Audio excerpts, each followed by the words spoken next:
Are you more concerned about the protection of a painting or the protection of our planet and people? Bonjour, je suis Véronique Carpio, la conservatrice du musée Félicien Rops de la province de Namur. Et avec l'équipe pédagogique du musée Félicien Rops, on s'est interrogé par rapport à tous ces gestes concernant les musées, des jeunes qui mettent de la soupe, de la peinture sur des œuvres d'art. Et donc on a convié des artistes contemporains à réfléchir avec nous et surtout une classe de techniciens et techniciennes en environnement d'une école namuroise, l'Institut Notre-Dame de Namur. Donc on a vraiment passé une année autour de ces questions, comment en fait l'art et le climat trouvent des échos et peuvent s'alimenter et peuvent aussi peut-être renouveler un intérêt pour des musées. Pour réfléchir à toutes ces questions, et comme nous on est citoyens mais pas spécialistes dans toutes ces questions climatiques, on s'est entouré des connaissances scientifiques de François Massonnet qui a accepté d'être le parrain de l'opération Rops et le climat.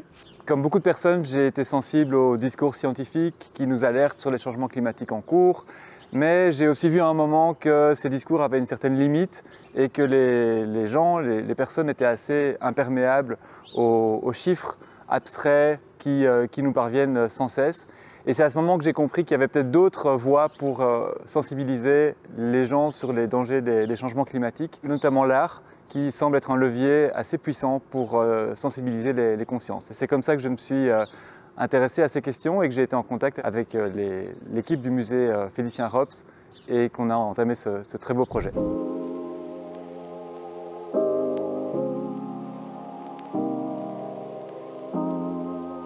Je m'appelle Romain Tagnon, je suis donc enseignant à l'Institut Notre-Dame de Namur. Je donne les labos d'écologie. Donc moi c'est Eutz Mathias, j'enseigne les cours de technique en environnement et d'aménagement du territoire.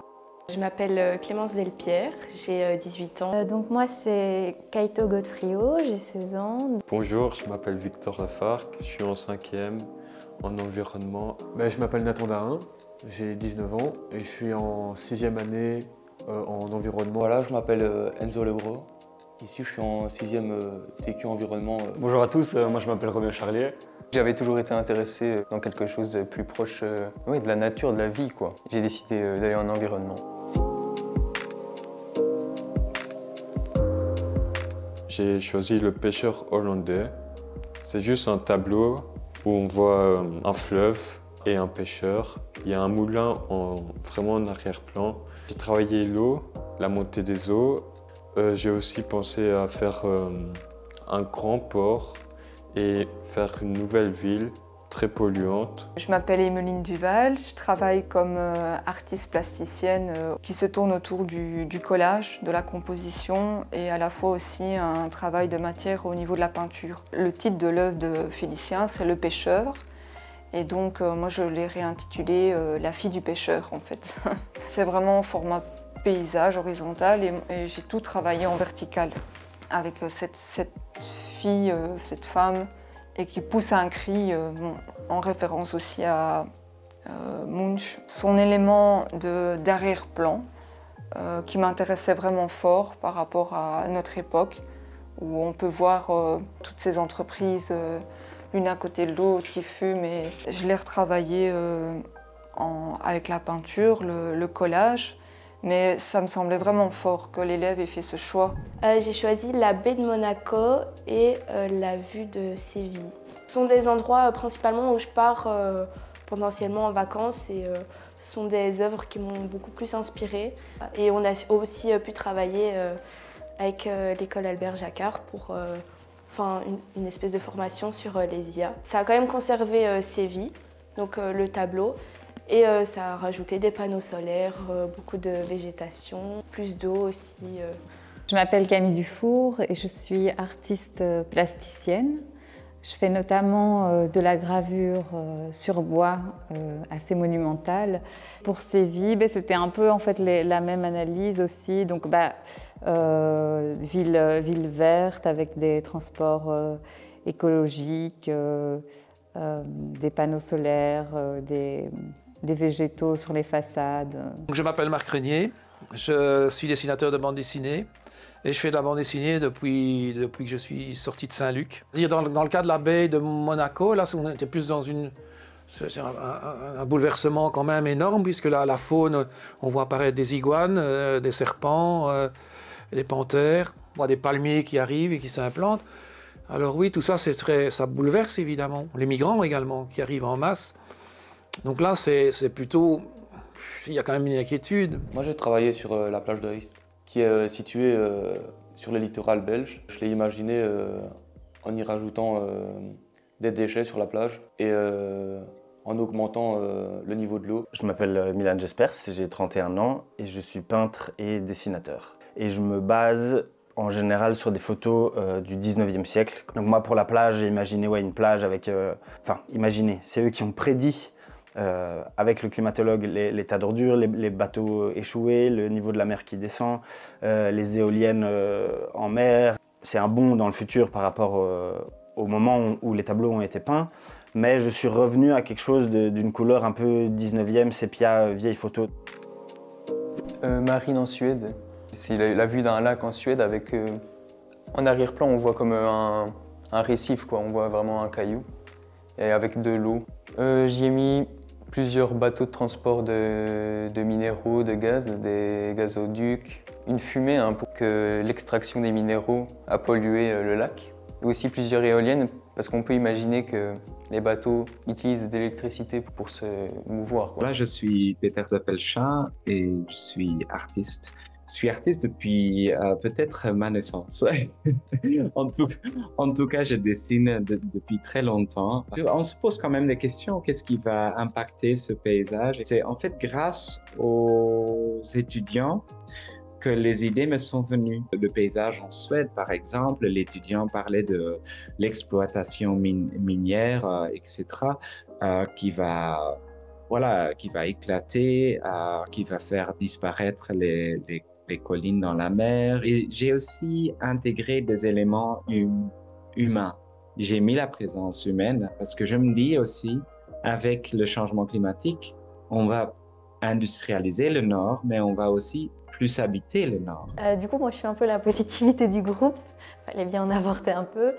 Vue d'Aise, on voit un village qui est sur un rocher et le paysage autour. J'ai apporté ça comme si actuellement tout le village était devenu une réserve naturelle et donc que la nature avait repris ses droits, donc pas invasive, hein, justement de l'indigène.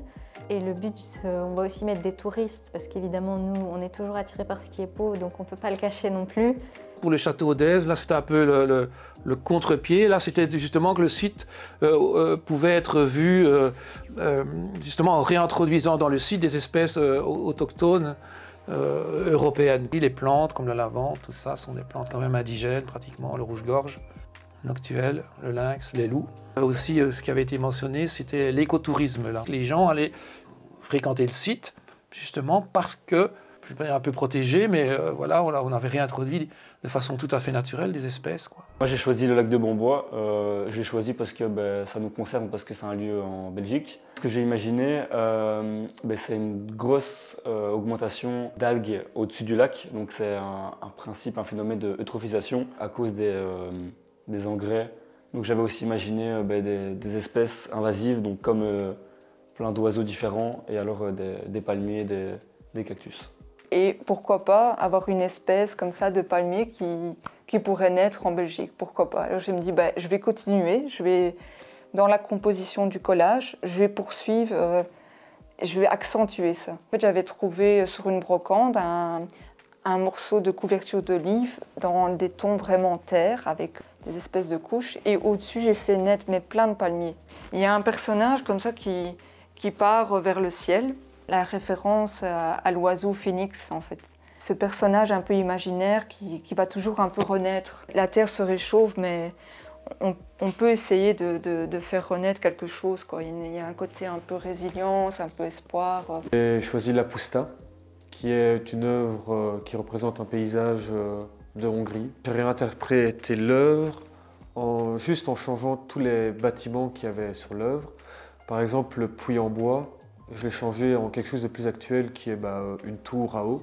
Et j'ai ajouté aussi dans le fond un fermier et son fils qui cultivent justement la terre ici, grâce aux nouvelles technologies, on va dire. Et donc, les conclusions qu'ils en ont tirées 200 ans après, c'est qu'un environnement comme celui-là allait donner lieu à des événements de feux de forêt, de gigafeux, de sécheresse, qu'il allait falloir beaucoup plus irriguer. Donc, dans mon dessin devrait apparaître des moyens d'irrigation. Le rendu final n'est pas forcément joyeux, mais c'est pas pour ça qu'il n'est pas beau ou exempt d'intérêt. Pour Dinan, donc il y avait cette idée que Dinan devient une ville durable.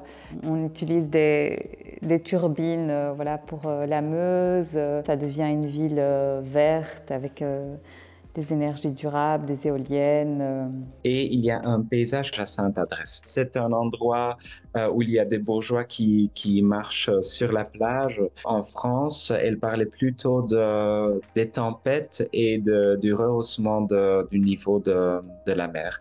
La présence humaine d'avant qui n'y est plus. Les baraques et les maisons, on les a abandonnées. Mais je me suis dit, avec les tempêtes, on aura aussi plus des restes de naufrage sur la plage et tout ça.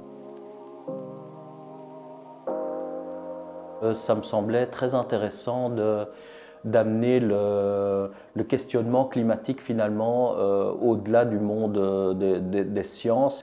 Moi, je pense que l'art, c'est une bonne chose pour transmettre des messages. Il y a beaucoup de personnes qui sont plus touchées par l'art que par les paroles. Mais je pense que maintenant, il y a beaucoup d'artistes qui font de la peinture en s'inspirant des sujets environnementaux. Dans la musique, déjà il y a beaucoup d'artistes maintenant qui touchent à ça. Ici, on commence tout doucement, je trouve, à en avoir de plus en plus, parce que le sujet devient de plus en plus important. Et maintenant, c'est de plus en plus important de sensibiliser les gens. Et si ça doit passer par là, je veux dire, c'est excellent. Je veux dire, autant qu'on prenne du plaisir et qu'en même temps, on soit sensibilisé du coup. Ils veulent aussi faire entendre leur voix et le biais de l'art, cette manière un peu différente de fonctionner que par les cours classiques et par les méthodes scientifiques qu'on connaît peut-être un peu plus, les a vraiment, ça les a encouragés peut-être à s'exprimer. Les musées et l'art en général sont des leviers assez puissants pour sensibiliser les jeunes et tout le monde d'ailleurs a des questions importantes, que ce soit le changement climatique, mais que ce soit des autres questions de société. Et donc il est impératif de se réapproprier ces lieux.